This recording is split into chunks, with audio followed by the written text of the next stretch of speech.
I'm Cameron Steele. Welcome to the Brickyard, where today the world will be introduced to a top secret organization known as the Hot Wheels Test Facility. Also, we'll get to meet their anonymous but world-class drivers, Team Hot Wheels. This organization has been operating in secret for the last 43 years, and today, as part of the 100th anniversary of the Indy 500, they're going to perform a world record test in public for the first time ever.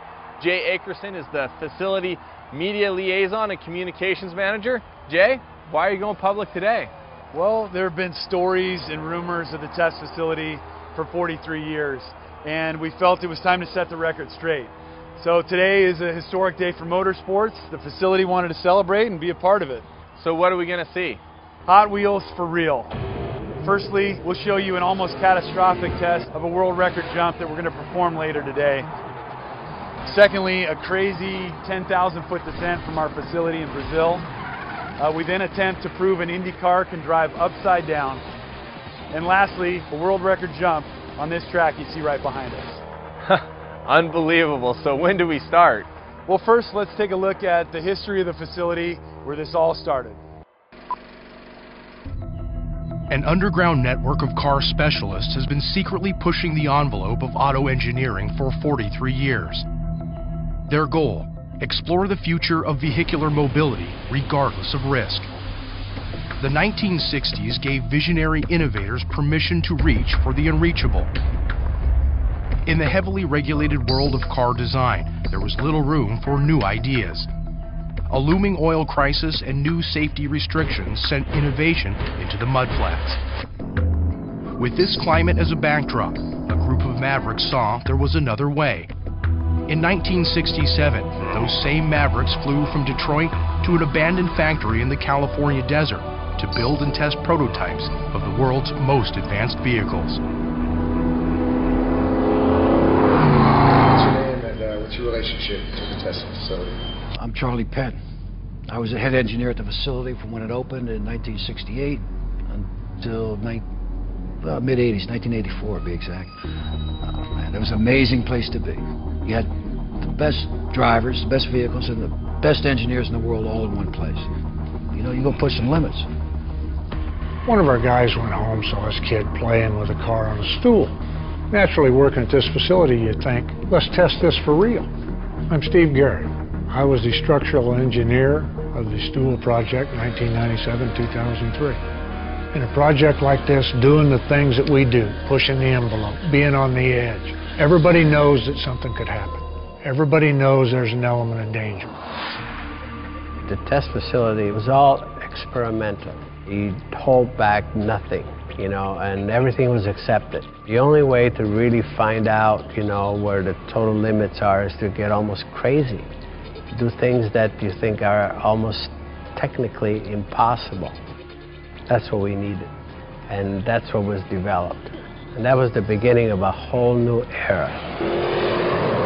We were working off the grid. We did whatever we dreamed of. That kind of free thinking led to a very freewheeling environment, to say the least, and out of that came cars and engines and tests that, looking back, they're quite unbelievable. I'm a stuntman. I'm a professional motorsports driver, motorcycle tester, automobile test driver. I've probably tested everything that there is to test. One of my Pikes Peak races, I was at the top of the mountain and somebody came up and asked me about working in the facility and being a Team Hot Wheels driver and tester. In the moment of just finishing a race, I had a lot of adrenaline and I wasn't 100% sure whether this was true or not, but I went back down to the bottom of the hill, threw my boots in my bag, and there was a business card in there with the phone number on it, and that's when I realized that this is a real deal. Ultimately, I was recruited for the green team, which was about speed. I mean, that was our thing, was to go test, you know, new engines, different kinds of fuel mixtures, jet propulsion, anything that you could think of that was about making a car or a vehicle go really fast. Then you got the red team. I mean, they might not have been the best drivers, but they're the biggest risk takers. I mean, they were fearless. Blue is precision. These guys were like robots. I mean, they were perfect.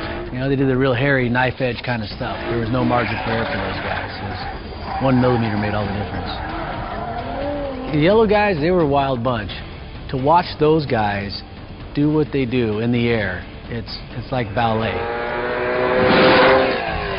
There's a lot that goes into being part of the Hot Wheels team. There's some decisions that you make that no racer would normally dive into. To jump the trucks and do the off-roading on the yellow team, it's actually really calculated and technical. And when it goes wrong huge. So you have to be the most analytical, I think, on the yellow team. The reward that you derive from this, the satisfaction, totally outweighs the risk, because the risk is calculated.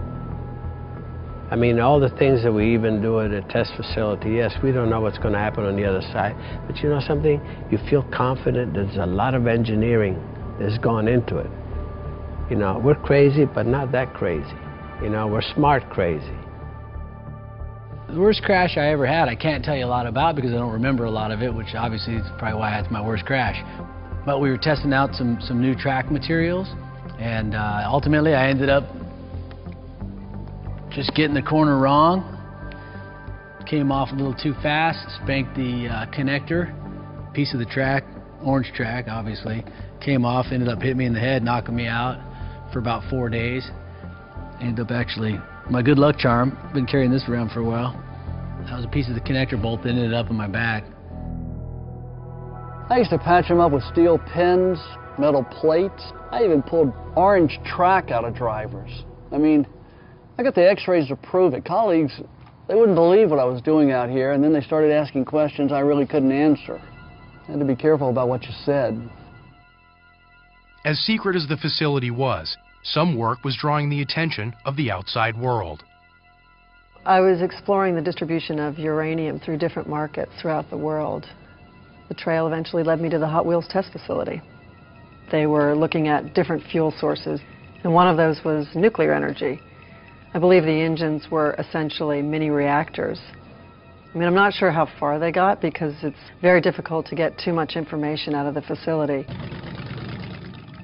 Sooner or later, it had to come out, and I think the time is now. I'm proud of all of that because, again, so much had been going on for so many years, and now all of a sudden, at least, you know, the world now is going to know. Now that the Hot Wheels test facility is working out in the open, what does the future hold? The most exciting years of the Hot Wheels test facility may well be the ones we're living in right now. Everybody thinks they're on the cutting edge. When you come to this facility, this is the cutting edge. Coming up, testing for the world record jump almost leads to disaster.